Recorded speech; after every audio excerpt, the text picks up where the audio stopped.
എൻ്റെ പ്രിയപ്പെട്ട എല്ലാ പ്രേക്ഷകർക്കും ആമീസ് കുക്കറിയിലേക്ക് സ്വാഗതം. ഇന്നത്തെ പാചകം അവിയലിനെ കുറിച്ചാണ്. അവിയൽ എങ്ങനെ ഉണ്ടായി എന്നതിനെക്കുറിച്ച് തന്നെ ഒരു കഥ തന്നെ ഉണ്ട്. എൻ്റെ വീഡിയോയുടെ അവസാനം അവിയലിൻ്റെ കഥയെക്കുറിച്ചൊരു പാരഗ്രാഫുണ്ട്, അതൊന്ന് വായിക്കുക എല്ലാവരും. കായ്കറികൾ ഉപയോഗിക്കുന്നത് തിരഞ്ഞെടുത്ത പച്ചക്കറികളാണ്. അവിയലിൻ്റെ നല്ല രുചിക്കൂട്ടിന് ഇത് അത്യാവശ്യമാണ്.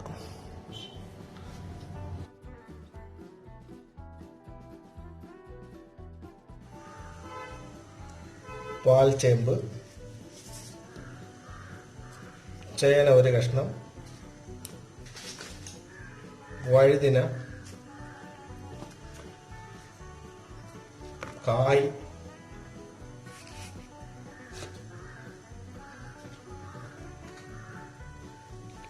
ക്യാരറ്റ്,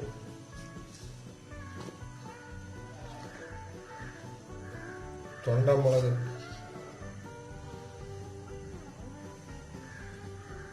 പടവലം, വെള്ളരിക്ക,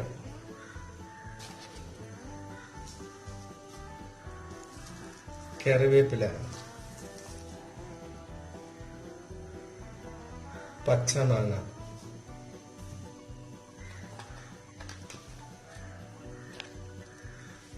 അല്പം തൈര്,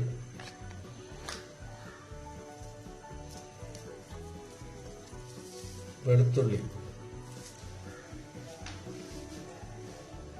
ജീരകം, ശുദ്ധമായ വെളിച്ചെണ്ണ, മാങ്ങ ഒരു കഷ്ണം മതി. ഇതുപോലെ ചോപ്പ് ചെയ്തെടുക്കുക. പച്ചക്കറിയെല്ലാം നീളത്തിൽ അരിഞ്ഞെടുക്കുക. ഞാൻ ഇതിനകത്ത് രണ്ട് സാധനങ്ങൾ എടുത്തിട്ടില്ല. ഒരു അമരപ്പയറും മുരിങ്ങക്കോലും എടുത്തിട്ടില്ല. അപ്പം മുരിങ്ങക്കായും അമരക്കയും അവിയലിന് അത്യാവശ്യമാണ്. അമരയ്ക്ക് ഞാൻ മറന്നുപോയി. കഷ്ണങ്ങൾ ഇതുപോലെ നീളത്തിൽ അരിഞ്ഞെടുക്കുക. അവിയലിന് വഴുതിന ഒഴിച്ചുകൂടാൻ പറ്റാത്ത ഒന്നാണ്. ചിലർ കത്തിരിക്ക ഉപയോഗിക്കുന്നുണ്ട്, നീല കത്തിരിക്ക. അതിനൊരു ചെറിയ ചവർപ്പുണ്ടാവും. വഴുതിനയ്ക്കാകുമ്പോൾ അതൊന്നും ഉണ്ടാവില്ല, നല്ല ടേസ്റ്റ് ആയിരിക്കും.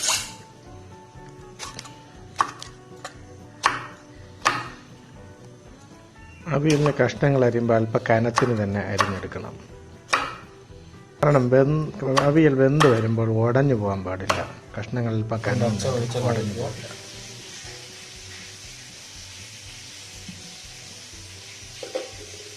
പച്ചമുളക് കീറിയത്,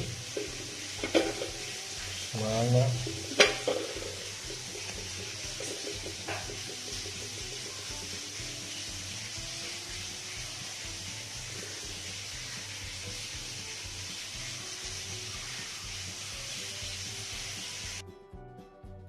പാൽച്ചേമ്പ് അവിയലിന് ഒഴിച്ചുകൂടാൻ പറ്റാത്ത ഒരു കിഴങ്ങ് വർഗ്ഗമാണ്.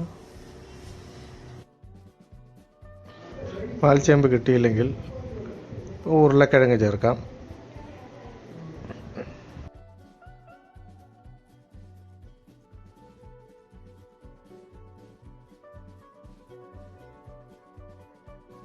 ഒരു കഷ്ണം സവാള ചെറുതായിട്ട് അരിഞ്ഞിടുക.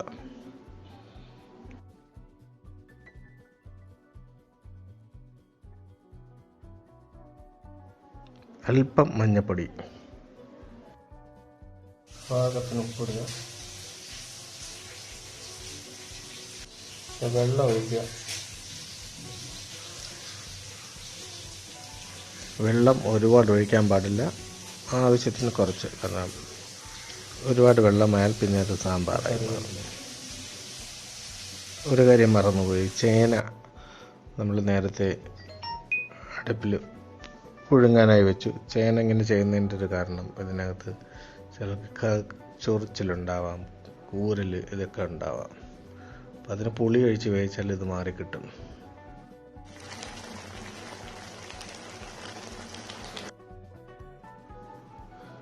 അവിയൽ റെഡിയാക്കുന്നതിന് വേണ്ടി തേങ്ങ ആവശ്യമുണ്ട്. തിരികെ തേങ്ങ ഒരെണ്ണം, ചെറിയ ഉള്ളി, ജീരകം, വെളുത്തുള്ളി 2 ചെറിയ അല്ലി. അല്പം എരിവ് ആവശ്യമുണ്ടെങ്കിൽ കാരിമുളക് പൊടി ചേർക്കാം.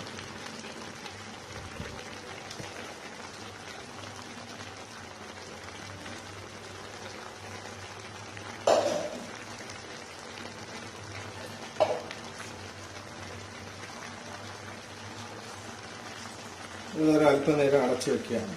അടച്ചു വെച്ച ശേഷം അരക്ക് ചൂടായ ശേഷം അടപ്പെടുത്തി. അവിയൽ ഏകദേശം റെഡിയായി കഴിഞ്ഞു.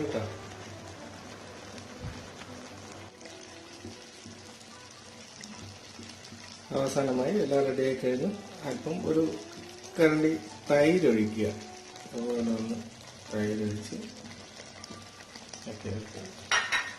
അതോടൊപ്പം ഒരു സ്പൂൺ പച്ച വെളിച്ചെണ്ണ കൂടി ഒഴിക്കുക. ഒന്ന് നല്ലതുപോലെ ഇളക്കുക. തീ ഓഫ് ചെയ്ത് വെക്കുക. നല്ല തിരുവനന്തപുരത്തുകാർക്ക് ഇഷ്ടപ്പെട്ട ഒരു കൂട്ടാണ് അവിയൽ. നിങ്ങളും ഇതുപോലൊന്ന് ചെയ്തു നോക്കുക. നിങ്ങൾക്ക് എൻ്റെ ഈ പാചക രീതി ഇഷ്ടപ്പെട്ടുവെങ്കിൽ ലൈക്ക് ചെയ്യുക, സബ്സ്ക്രൈബ് ചെയ്യുക, അതോടൊപ്പം ബെല്ലൈക്കൺ അമർത്തുക. കുക്കിങ്ങിനെ കുറിച്ചുള്ള നല്ല അഭിപ്രായങ്ങളും നിർദ്ദേശങ്ങളും പ്രതീക്ഷിക്കുന്നു. എൻ്റെ കമൻറ്റ് ബോക്സിൽ വരിക. ഇതുവരെ ക്ഷമയോടെ എൻ്റെ വീഡിയോ കണ്ടുകൊണ്ടിരുന്ന എല്ലാ പ്രേക്ഷകർക്കും ഞാൻ നന്ദി അറിയിക്കുന്നു.